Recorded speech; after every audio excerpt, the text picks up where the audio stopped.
and the time has come to talk about loops. I've created a mini commentary as a form of an introduction. If you have never seen a loop, if you're a total baby programmer and you have no idea what I'm talking about, let's take you through this mini introduction, and then I'm going to present a structure, and then along the way you'll get the concept, because this isn't difficult to grasp. It's just at the beginning it might look so unfamiliar and so weird, but it's easy peasy. So the first thing, a loop allows multiple code execution. So if you want to do the same thing many times for many different elements, loop is the thing that you're looking for. The loop allows you to execute a block of code multiple times, and as many times as a certain condition is met. So there is a condition and we are looping over many elements, checking for whether this condition is true or false. If, for instance, there is an array and we're only looking for people that were born after 1990, right? We are looking for those 90s kids, and we have their date of birth, and we can use the loop to take each date of birth in turn and check whether this condition is true or false. So rather than execute a separate function checking for each of those elements, we have a quick way to do it. We have a tool provided. So this is already kind of like built-in thing, expression that we can just adjust, filling out with the information or the specific thing that we're looking for. But the structure is already there. So the loop allows you to work on the elements of an array or an object. That's why we started with an array. So we know that an array is a collection of elements, and there might be a time that we are looking for something very specific, or like you will see in just a moment, but we can execute this piece of code for each of those elements, taking one by one in turn. And the same goes for an object, but we still have time to talk about objects. And the loop relies on a condition check. So there is always a condition that is either going to be true or false. And depending on whether it's true or false, we're either going to execute the block of code for that element or not. The loop executes as long as the condition is true. The condition has to be true in order for the code to be executed. Otherwise, it's not going to execute what's inside the curly braces. And now, let's look at the structure. The first loop we are going to talk about, because there are different types of loops as well. It's not always the same thing, although it does very similar thing, but it's not, the structure can be different. So the for loop is the first loop to talk about. And this is the structure. So we have that keyword for. It's always there if we do a for loop. It's kind of like obligatory here. And then we open the parentheses. And bear in mind that each of those is separated by the semicolon.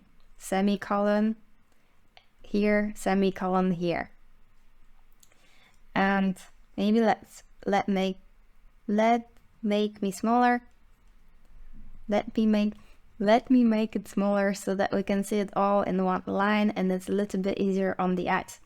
So the first parameter we are passing in is the iterator initialization. So we initialize our iterator. And what this means exactly, I'm going to say in a second. The second parameter we are passing in is a condition.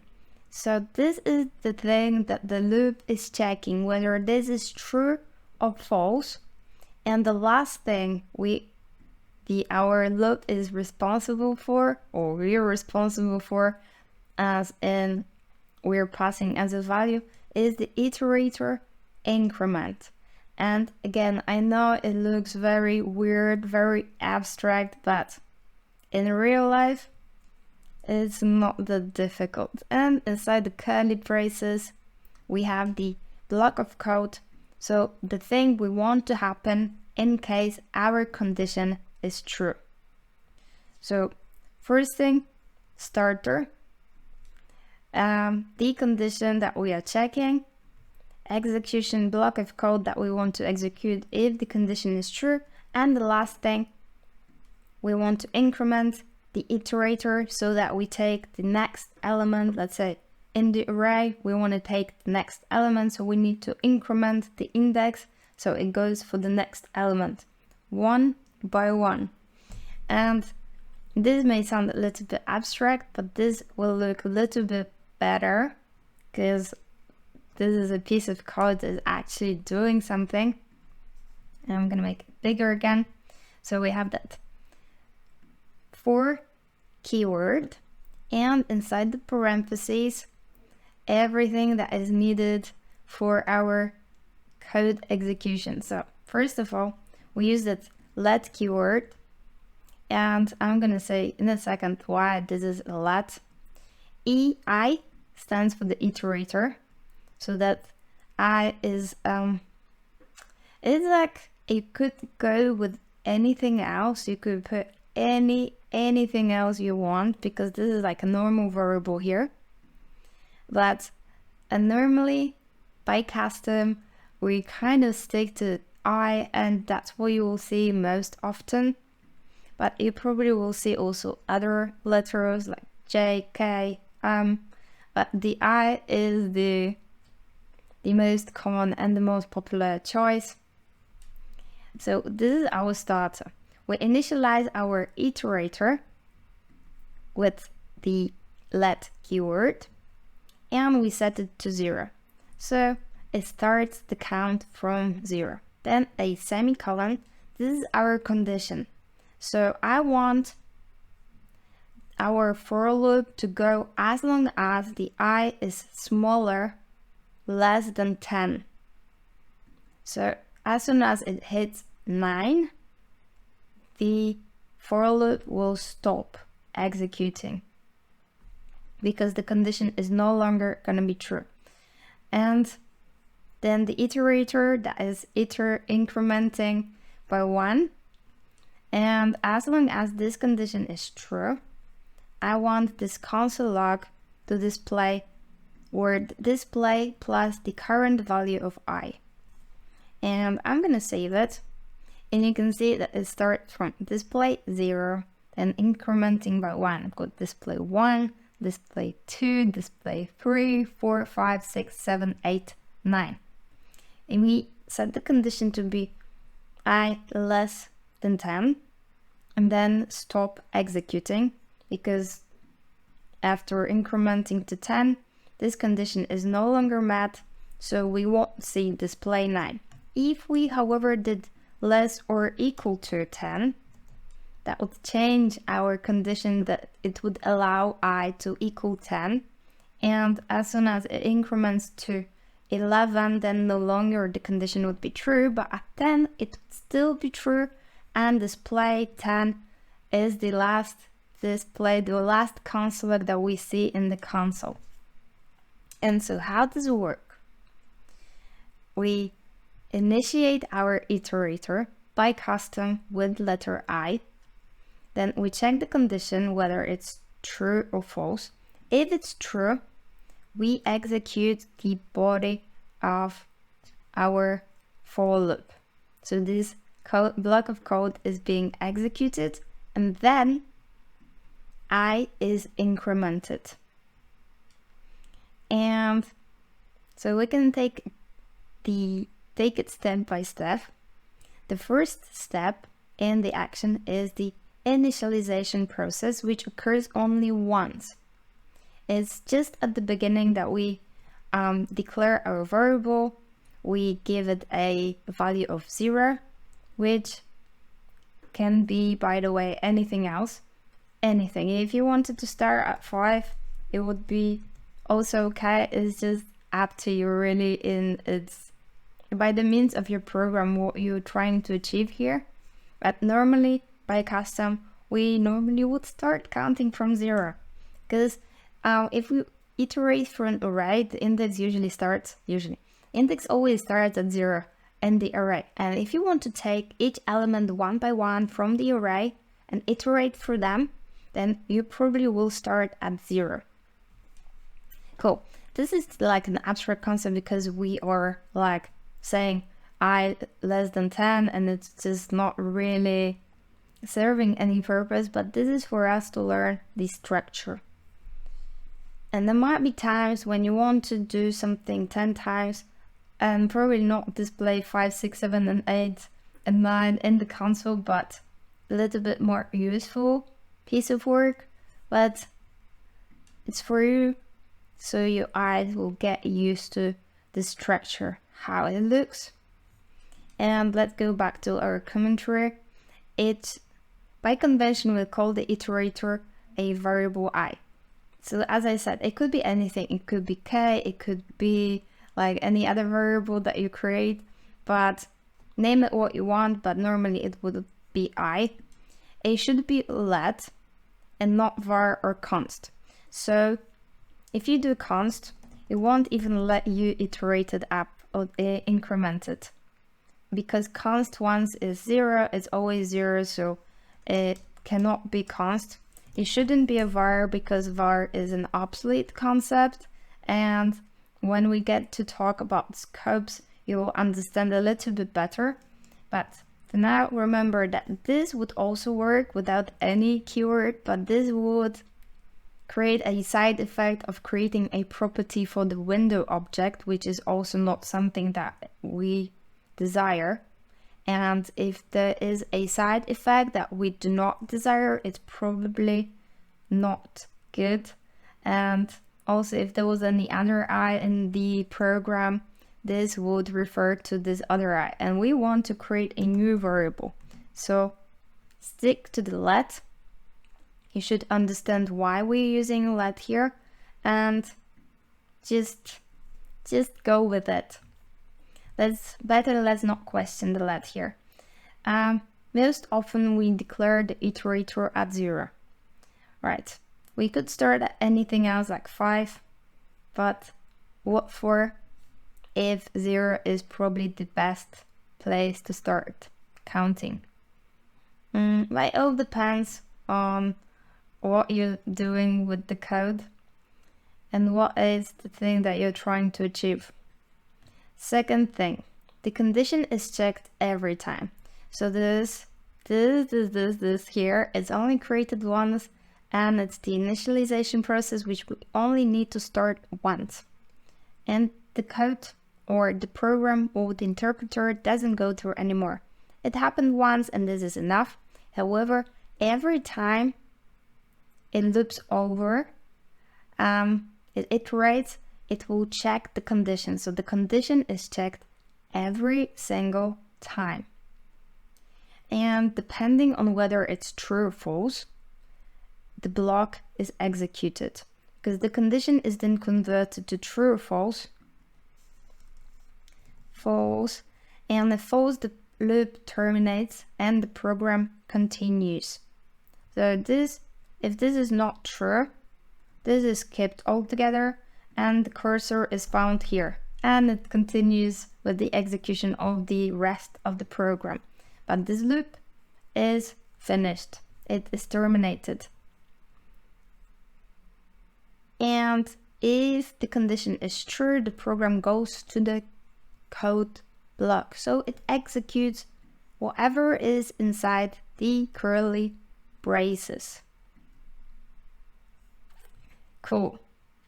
The third point here is code execution. So depending on the condition, we either execute the code or we skip it altogether and we go on to do the rest of the thing that is stipulated in the program. Point 4, after block execution, we go back to this incrementation here. So it doesn't happen right away. You can see that I'm gonna save it again. It's 0. I is equal to 0. It displays 0. That's the first step it does. And only later on I is incremented. I is incremented to 1. And then again the condition is checked. Is 1 less than 10? True. Display 1. Then again we go here, we increment it. It's 2 now. We're checking the condition whether 2 is less than 10. It's true, so we can console log display plus 2. And that's what happens. And then again, increment, checking the condition, and when it's true, we display the word display and I, the current value of I. After the block execution increments the iterator, and usually it is by 1, but we could do I plus, I don't know, if we want to do plus every 3, that's also okay, and we could do it, but normally, most often you will see that the incrementation is 1 by 1, because we want to iterate through every element.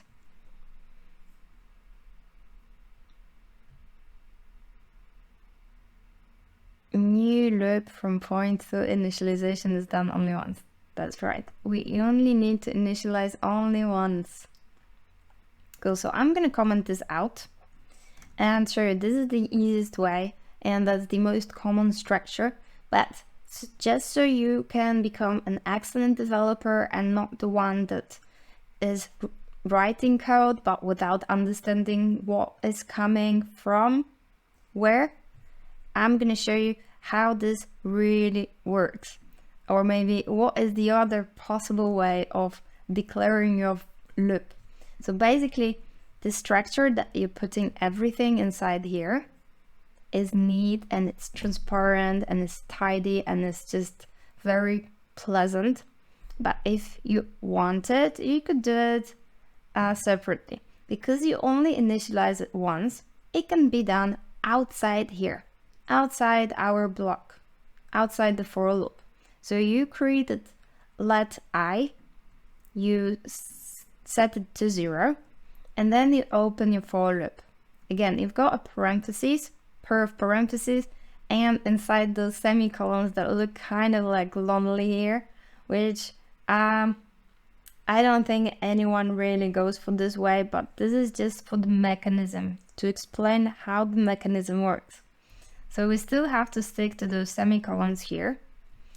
Only the condition is inside the parentheses. So if check whether I is less than 10, then console log of I, and then the incrementation. So this is the exact order, and it is defining exactly the steps in the action so that the iterator is initialized only once, so it can be done outside. Then we have our for loop. This condition is checked on every single iteration.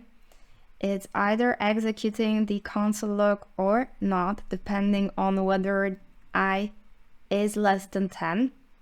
And after it has been executed, so after it has console logged the value of I, then it's incrementing. And this line 26 is totally ignored. It's just taken into consideration once, and then it happens all from 27 to 29. Or 30, say. And let's save it, and you will see that we have values from 0 to 9 printed. If you wanted to print values from, let's say, 1 onwards, you could do either I equal less or equal to 10, or less than 11, and that would have the same result. That's really up to you and the thing that you are looking for and aiming at. So let's leave this for now and move on to our while loop. So the construction is slightly different here. And again, it will run the block of code as long as the condition is true. It looks different. So we have a keyword while. Inside the parentheses is our condition, and between the curly braces, the block of code, the thing that we want to execute. So I'm gonna save it, and you can see that while I set the condition to false, so the console log is never gonna run. If I placed true here, that would result in like many console logs printing running to the console, because the condition would be always true. And this is something that you have to be really careful with the loop in general, and especially the while loop, because it can result in the browser freeze, and then you have to switch off, switch on the computer or all the tabs and refresh. And why all this trouble? You just need to be careful with the conditions so they won't evaluate to always to be true. So I'm not gonna like run my code now. I don't want to risk freezing the browser, but just bear in mind that the loop can go on as long as the condition is true, meaning it can go on indefinitely, because the computer and the programs, they don't tire. They would just do what you asked to do. And if your condition, let's say, let's go back to this for loop. Instead of like this is the condition, so it will either evaluate true or false. But if you did something like AAA, you know that a string always evaluates to true, meaning this would display like forever, and this would most definitely result in freezing your browser, because nothing can last forever. Okay, so let's comment this out and be careful of those infinite loops, because they happen very often if you're not being careful enough with your conditions. There's one thing you want to achieve, one other thing that you will type as a condition, and then you don't know what is happening and why. This is like too much trouble. So we say no to infinite loops. And you have this example one of a while loop. I'm just going to comment this one out, save it, and comment this one out as well so we don't see a display. And let's analyze what is happening here. Here we declare a number value of 0 outside our while loop. Here the keyword while, and inside the parentheses the condition. Number, as long as the number is less than 10, I want to increment the number and also console log a new number. And this is exactly what is happening. At the first execution, number is less than 10, and the first thing we said, we wanted to increment the number to 1, and so this is displaying 1, because currently the current value of number here, because it's already been incremented right on line 51, has been incremented to 1, and the console log is 1. This is later on skipped. Number here is currently 1, is 1 less than 10, true, so I want to increment my number by 1, it would give me 2, and then printing 2 to the console.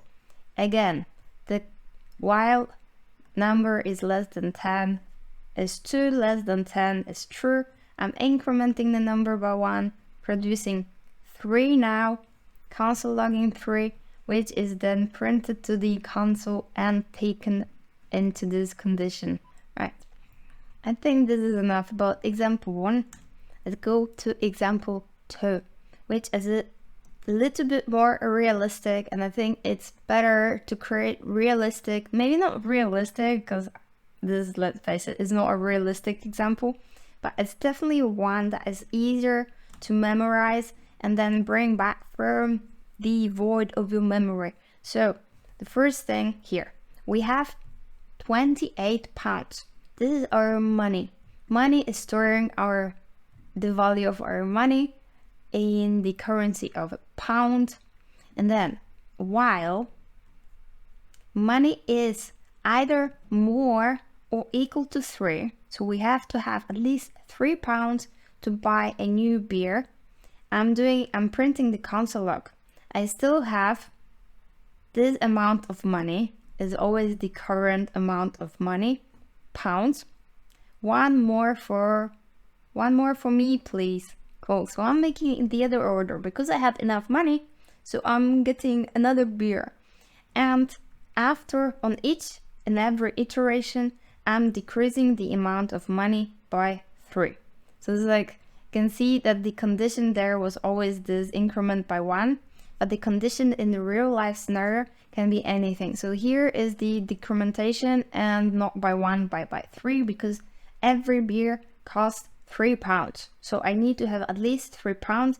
If I'm gonna run out of money, there will be an alert, the pop-up window that says I only have pounds. I won't buy a beer anymore, and a sad face, because let's say this person really wanted to get more beers.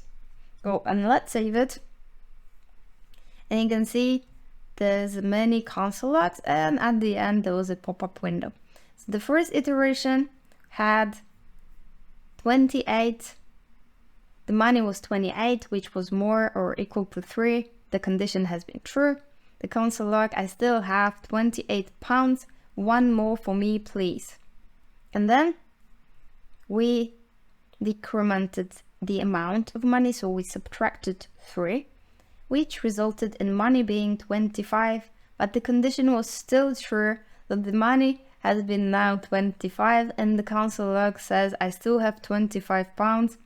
And this goes on and on, every time subtracting 3 from the amount, until this person had 4 pounds, which spent on another beer.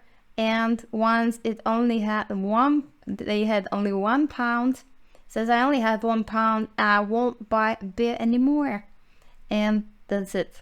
So this is like a little bit easier on like making those links in your brain to really understand how this works and how you can operate the data.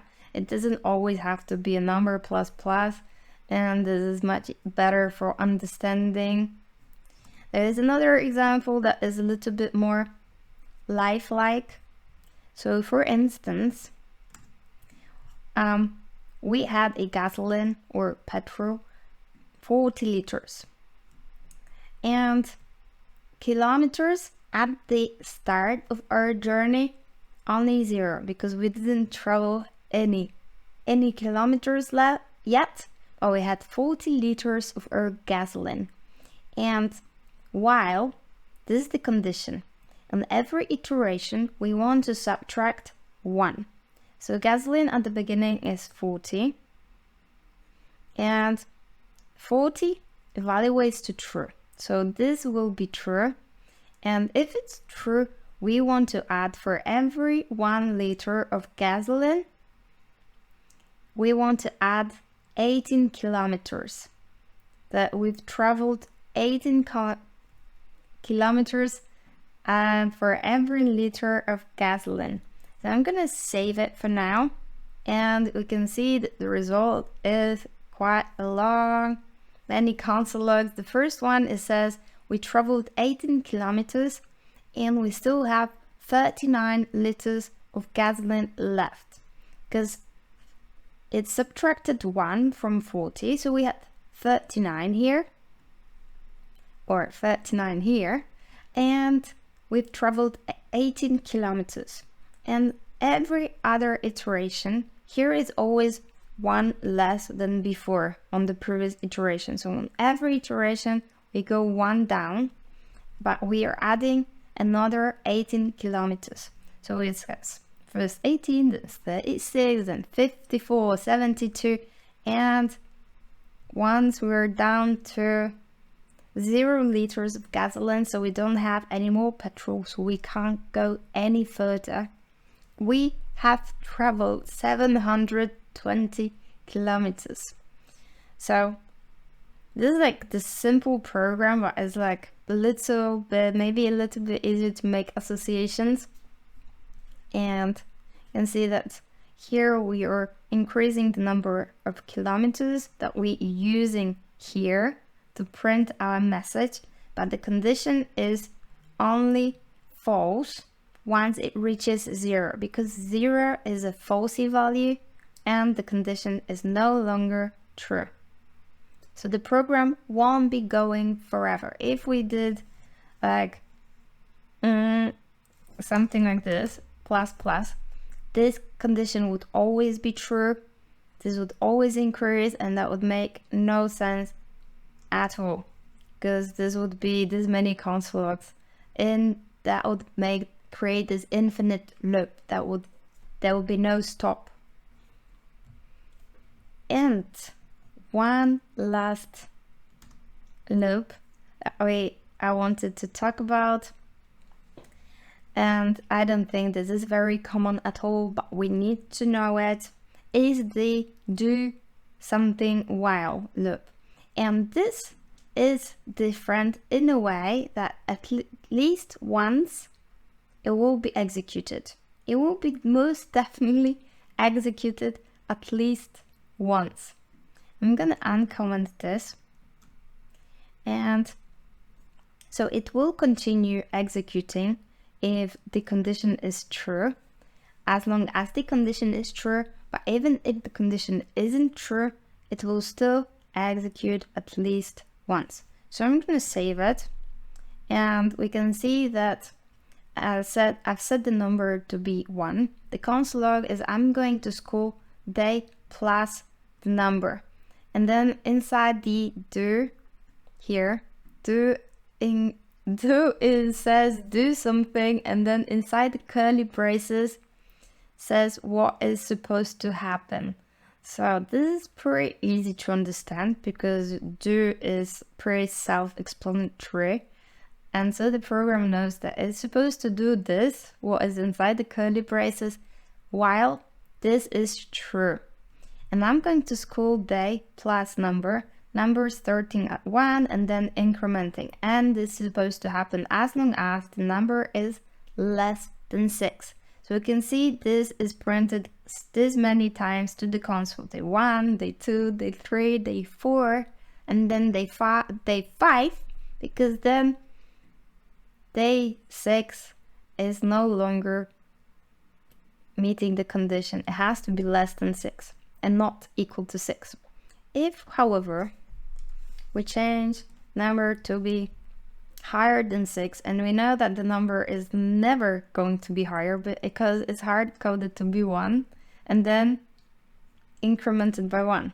But let's save it, and you can see that even though this condition has never been true, this what's supposed to be happening is executed at least once, and it is regardless of whether this condition is ever met. So this is the quirky thing about the do while loop, and again, something worth knowing.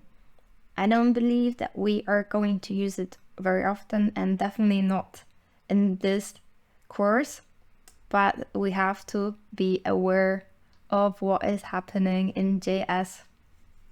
Right, so this has been just a mini introduction, and now in the next tutorial we are actually gonna do some little bit more coding than presenting. I'm gonna see you in just a second then. Thanks for watching. We're about to continue the topic of the loop, and well, I do not want you to be frightened by what you will see, but I have to be honest with you. At first, it does look scary, and I don't expect, and you shouldn't expect to understand the thing right away. It's a little bit more complex, and it's like taking you to the whole new level on this way to becoming the most excellent developer. So this is not basic anymore. It's like the previous one was basics, covering the basics. This is taking you to level up. And well, it might kind of change your world, because this is a for loop inside another for loop. So we've got double looping over. And so we have the first one here, initializing it with let I equals 0, then the condition that I has to be less than 3, and we increment each time by 1.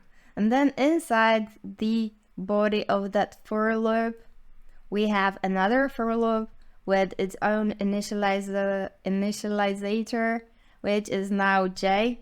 And this is also very customary, that we go for I for the iterator, and then the next letter, if there is another for loop inside the first for loop, the other one is usually j, but it's open to you. The options are open, so you don't have to stick to j. You can name it anything you want. But very often at the Stack Overflow, if you're looking for information and you're trying to solve a problem, you'll quite often see I and j being used. But it's not right, like you have to stick to those two characters. Then the other condition here inside our inside for loop is that j has to be less than 10. And then we increment j by 1 as well. And then we console out a message that variable I, we inject that I, the current value of I, multiplied by the variable j. Again, we are injecting the current value of j here. And what will be the result of this multiplication operation? So we multiply I by j, and this is the result here. And again, we are injecting it using the template string, so our backticks are coming very handy here, so we don't have to do too many pluses for concatenation and adding those strings together. So this is also for you to get used to the template string and how you operate with injecting the current always up-to-date value of I or j here, just wrapping them with the dollar and curly braces. In here we are even performing an operation inside here, inside the console log, so we are multiplying I by j. So always the current value of I multiplying by the current value of j. And now the most important, meaning what is the current value of I, what is the current value of j, and what the hell is happening here?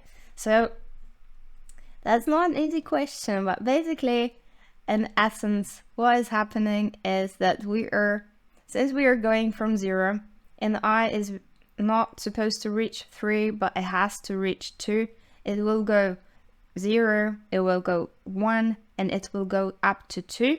And then when it hits 3, the condition is no longer going to be true, so it's gonna loop over 3 times to be exact. And on every iteration of the first loop, so we go I is equal to 0, this condition is met, we go inside its body, inside the curly braces to execute inside here. And again, we have to check another condition, and we check j is equal to 0 because it's the first iteration, and bear in mind that we have already passed this first condition. So I equals 0 here, which is true. That's why we can enter another for loop and check this other condition whether it's true. And j is 0, so is less than 10. So we can do the console log. The variable I is currently 0, and multiply by variable j that is also currently 0 will give us 0 as a result. And then once this is console logged, so the body of this for loop has been executed, it is not going again to the first for loop, but it is going incrementing this j++.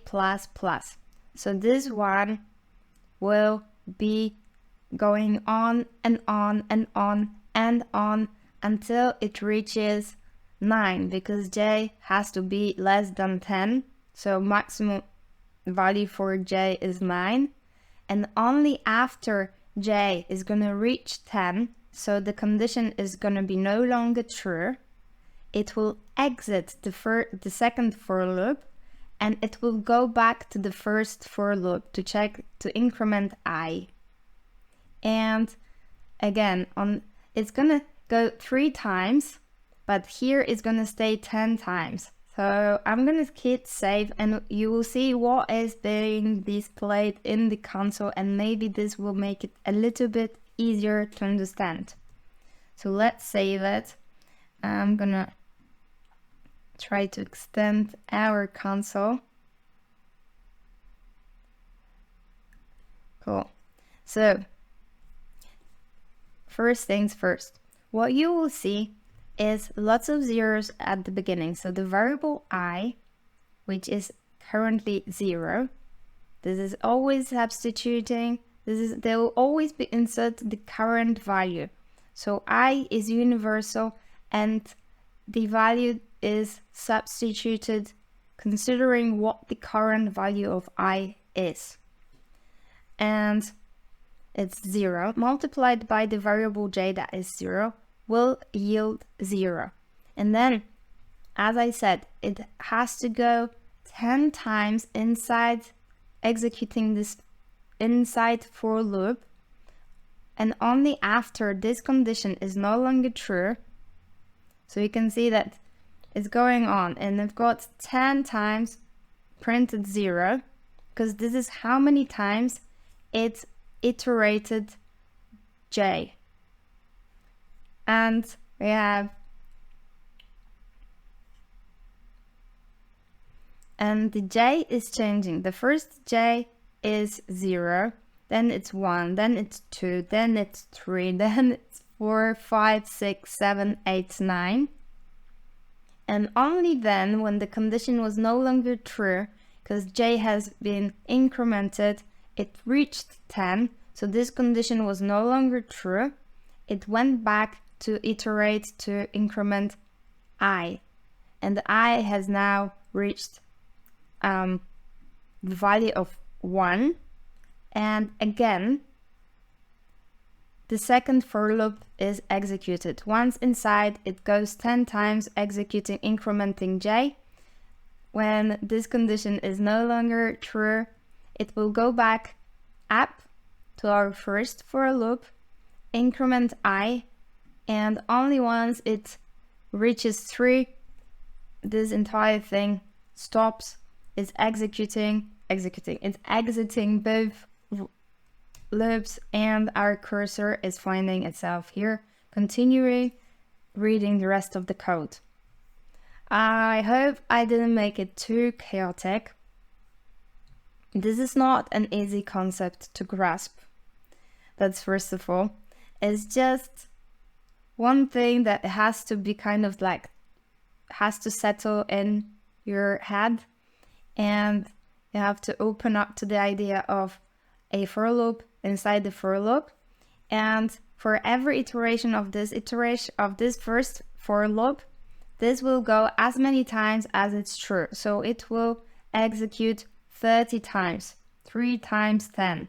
So for each of these, for one iteration of the first one will have 10 iterations of the other one.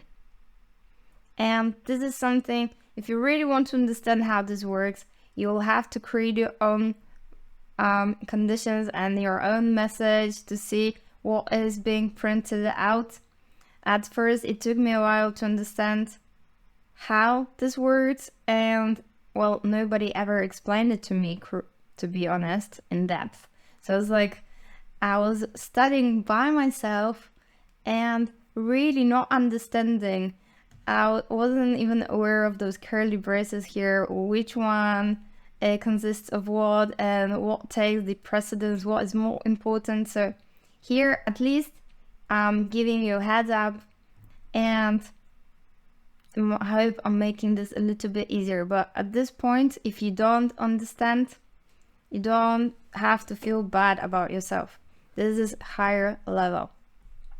So I'm gonna comment this out for now and move on to our next example, because this is us working on the array. So traversing an array with loop is a common thing, and this is something that we are going to work with a lot in our project, and later on as well you will see that this is a very common thing, maybe currently replaced by a for each method slightly, but still very important to get to know.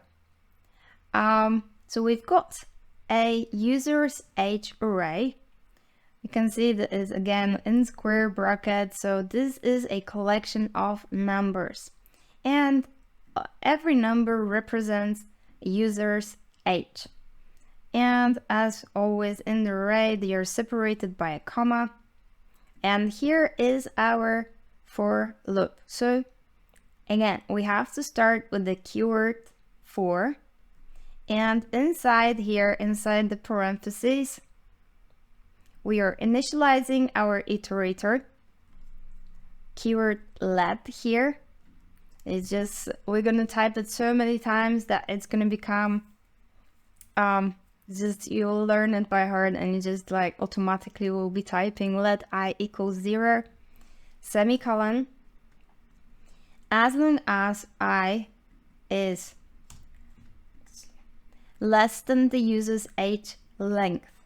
And here we are making our array universal. Our for loop universal. So we want to loop over as many times as many elements we find in this array. So we don't say as long as, for instance, this is I is less than 10, because this is very much hard coded.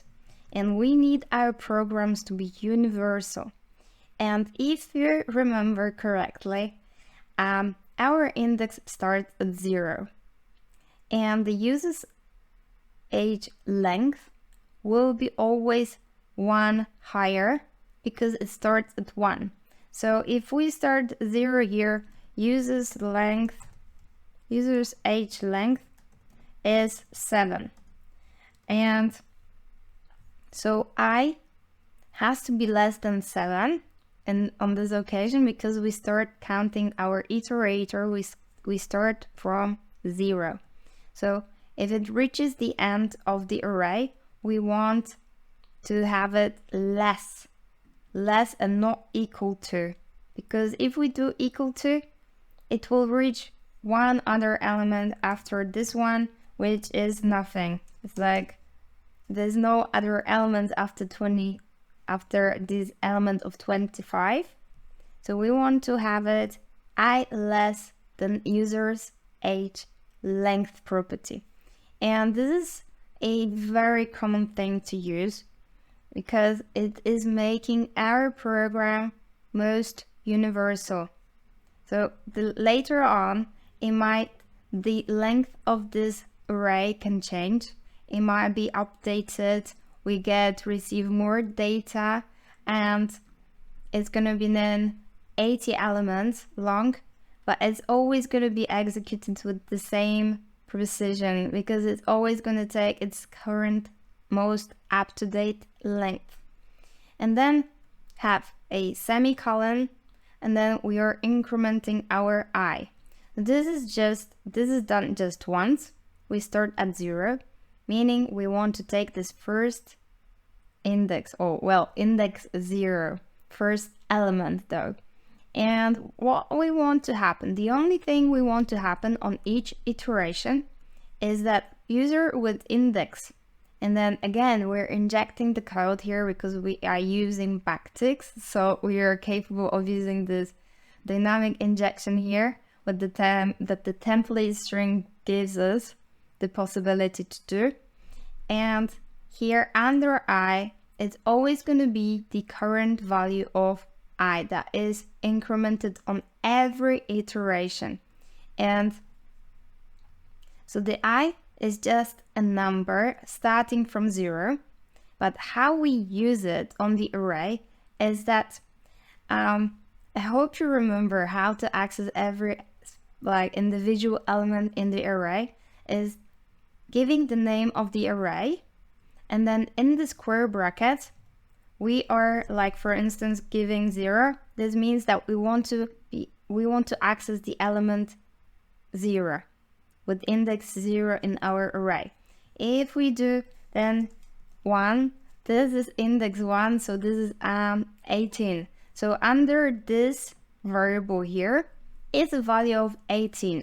Later on, if we placed instead of 1, 2, this is as saying that we want to be able to access index 2 in this array of users age, and so on. So instead of hard coding every number indicating new index, we are indicating a universal I, and this I is incremented every time, and under here, under this I, this is a normal variable. So there is we're passing a new value on every iteration.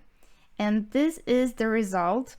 So basically we have this console log 7 times. And it says user with index 0, 1, 2, 3, 4, 5, 6. And substituting the value of user's age and a specific index one by one. So it's going to take each element in turn and it's going to print it out as we expect, because this is what we asked to do. We only ask for a console log. And we are receiving 7 times a new console log. If we want to perhaps add start user, I don't know, because it says user with index 0, so it should be index 0. I wanted to change to 1 rather than 0, but if it says with index, this means that we have to be specific and we have to specifically talk about the index. And index starts with 0, so everything's fine. Right. So this is something that we are going to play with a lot. User's age as the array, and then user's age length. I'm just going to show you one more thing. If we did leave less or equal than user's length, and I'm going to save it now, the last one is still going to produce a console log, even though it's not going to find anything. So basically, the last element now for the program is undefined. And this undefined gets index 7, because we said index 7 here, and index 7 doesn't exist in our array. And so it's producing undefined because there's no value for anything under index 7. Right, that's why it has to be less than user's age length and not less or equal to.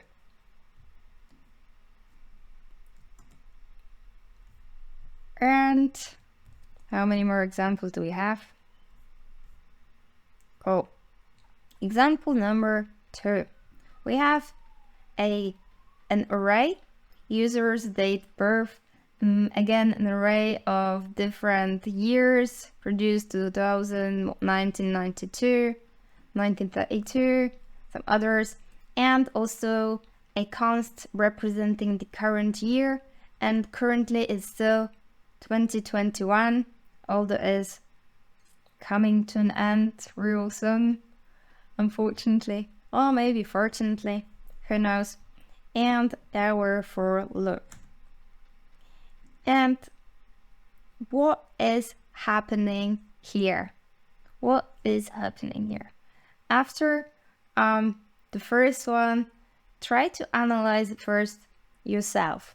So we've got a for loop as per usual, because we are working on the for loops here. And then inside the parentheses, we're initializing our iterator as per custom I equals 0 using let.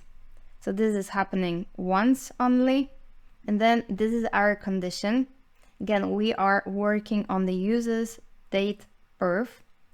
And we wanted to iterate through all the elements in the array. So we want to increment I, the index, as long as there are elements in the array. So we are again saying less than user's date birth, which is the name of our array, dot length. This is substituted with a number, with the number of, how many elements do we have in here? Seven elements. So this is 7. Basically the system can see at the moment 7. And if this condition is true, we want to increment our index. Inside the body of our for loop, so the block of code, we create user age, and the user age will be, I know this is not a very advanced mathematical concept, so we've got a current year 2021 minus that element. So on the first iteration will be current year 2021 minus 2000, and the next iteration will take the index 1, so current year 2000 minus 1992, and 2000 minus 1932, and so on and so on. So we create this new variable that will take, on each iteration, it will take a new value. And you might wonder, if you're very perceptive, here you might doubt, why have I used const when const cannot receive a new value? It cannot be given a new value after it has been declared with certain value. Well, here is the thing. This code execution is run.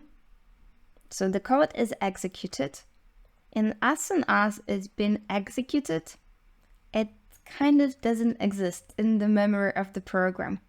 You might see the console log here, and it's printed out in the console permanently. And we can see it.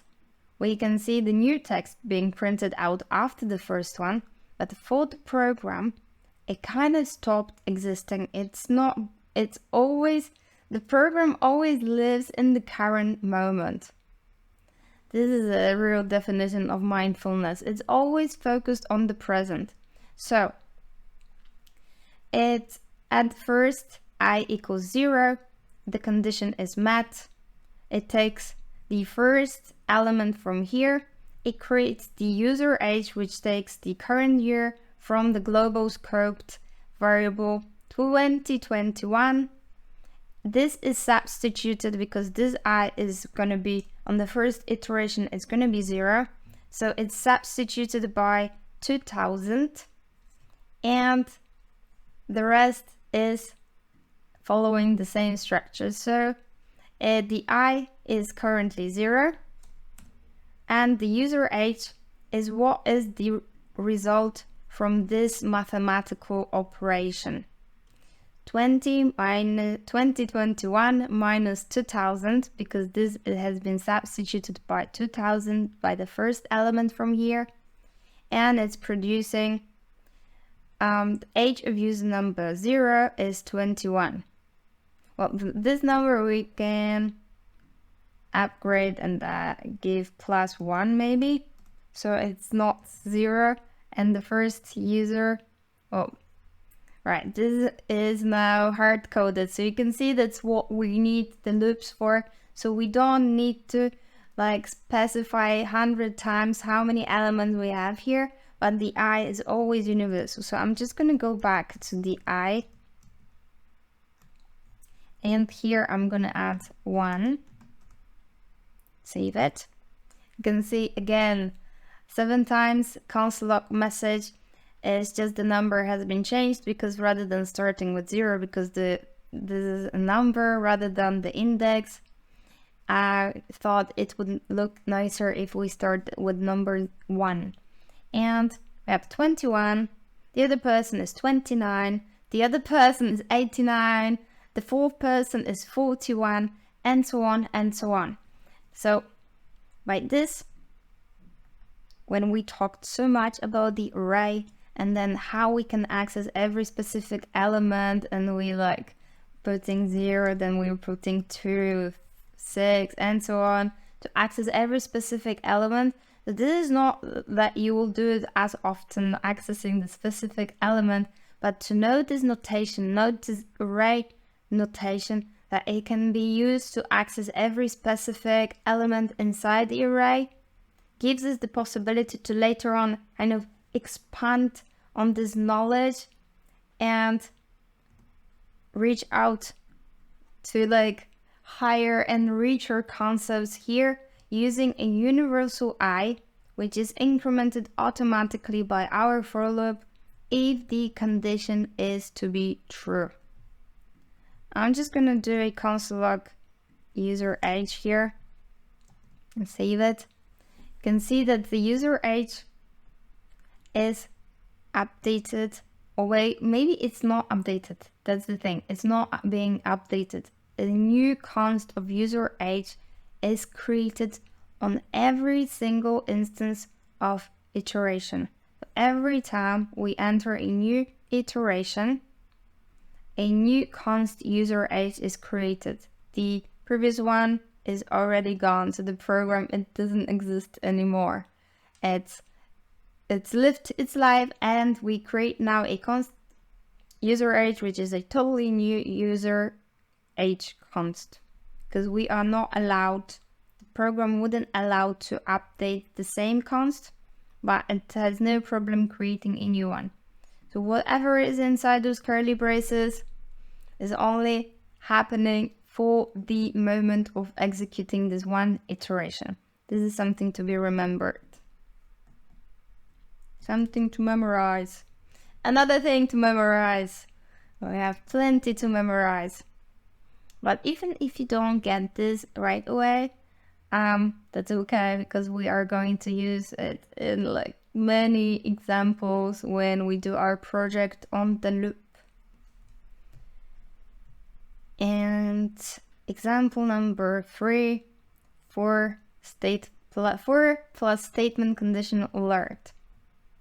So this is like the penultimate thing, second to the last, and we have something abstract but a little bit less abstract to create those visual connections with what we are doing. We have an array of guests, and should have put plural here, because usually our arrays receive names in plural because they are destined to kind of store plural elements, more than one. But so sorry about that, I'm not going to be changing it, but you can update in yours, in your file. So we have a group of some individuals representing different occupation, and then we have our, like, we start our for loop, we initialize it with let I equals 0 as per usual, and we use a semicolon. Inside here is a condition, so we want to go on as long as our guest array has elements. So we say I less than guest dot length. This will specify how many elements we have in here, and we'll just iterate for every element. and we want to increment one by one. So the index will go from 0, 1, 2, 3, 4, and so on. And another thing that we can do, and bear in mind that we again are accessing every individual element using this array notation. So we need those square brackets and we need I inside that is always substituted with a new value. And what we've done here, we created an if statement. So we want to say that there is a party, and depending on what you do for a living, you either get in or you don't. And if the value of guest, meaning we will take one by one, so if this value will equal programmer, then console log, sorry, there are no more seats, don't let in, programmers are boring, just don't talk. Now, this is not true, this is just not true. Programmers are very interesting people and fun to be around. Although there is no rule to that, so you can meet all sorts of people, but this is more for you to be able to memorize this more visually, more vividly, so that you imagine some things at the same time, so more associations in your brains are created. And okay, so if this condition is true, then we want to see this console log. Else if this person is a politician, then oh, what a pity, there are no more seats, never let them in, they will spoil every party. This might be true, I'm not sure, I do not know too many politicians, to be honest. And the last else, it's for any other profession, so we don't create any other condition, because if this is not the case and this is not the case, in this else states in every other case, in every other scenario, then console log welcome Mr., then adding the specified guest that is taken into this iteration, because every occupation will be taken one by one, and then welcome. And what we see is the first one, welcome Mr. Footballer, welcome, because the first one was taken this element into the iteration. The first iteration took the footballer. It was substituted in here. Guest 0 equals programmer, no. So this body was skipped altogether. Then the other else if has been entered. Again, guest I was substituted by guest 0 with index 0, meaning footballer has been placed here and the comparison has been made with politician. Is it a politician? No, it isn't, so this condition hasn't been met. This body has been skipped altogether and it went to the else that is going to be executed in every other case. So it printed out Mr. Welcome Mr. Footballer, welcome. And that is what you can see. And Mr. Cook, the same thing happened. Mr. Bricklayer, the same thing happened. And then we had our programmer on the list, and the first condition has been true, so it printed out the first console log. Then we had our politician, so the second condition has been true and printed out this console log message, and so on and so on. Okay, last but not least, and actually something that is very useful when you need it. I'm just going to comment this out before moving to our example. Well, this is no longer a numbered example, but this is something that came into force with ECMAScript 6. So I'm going to uncomment this. Have a look. We have colors, and our colors are storing colors as a collection of strings. This is an array of strings, and if we ever wanted to just iterate through every element in the array but without any condition, there's just a limited number of elements in the array, and we wanted to do the same thing for every single element. I is not defined. Where am I? Yes, so sorry about that. I've been modifying the code and it is currently in the form of not working. And this is all for the purpose of presentation. And just gonna make a space here to make it neater. You can see that for every single color, for every single element on the list, it printed out the same thing. So as many elements, this many console logs, this many console log messages here.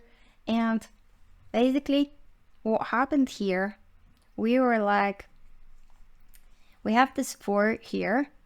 So this looks familiar. And then we want to work on colors. So I say colors, and the key word here is of colors, and the element, every individual element in here is pretty much like your invention. So it could be named anything. It could be I, it could be X, and I just think it's very nice. And it's also like not my thing, but in general, it's a little bit more like a human language. So if we want to do every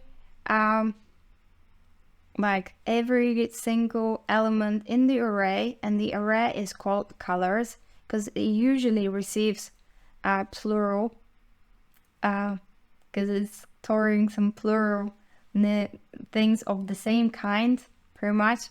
Let's just say that is the case for now. And so every individual element here would be the color. And so that's how simple the syntax is. For and of are two keywords that we just need to remember about. And if we want to iterate for every element and do the same thing, see the note conditions, so the same thing will happen for every single item on the list in the array. And got this many console logs. It's just that whatever you're gonna name it here, like if it was an X, for X of colors, we have to, if we want to use it later on, and for instance in the console log or in our program, we need to make sure that we're using exact same name as in here. So I will stick to color because color is describing it really well. This is exactly what it is. This is every single individual color taken one by one, and we say that element of, and this name has to be exactly the same name as the array, because otherwise we are not going to iterate through the array but something else. And this is defined. If we want to iterate through this array, this has to be of and the name for our array. Cool. So yes, these are a little bit more advanced things, and we will practice it a lot in the project. Let it just kind of like smoothly, don't force it, just try to sit down and understand, especially the double for loop. But everything is to be practiced some more, and we'll go into more detail when we do actual projects. And I promise until then, you'll feel like you've grasped so many concepts, and you're kind of like you opening many more drawers in your brain, and there's a lot more space and a lot more of those neural connections.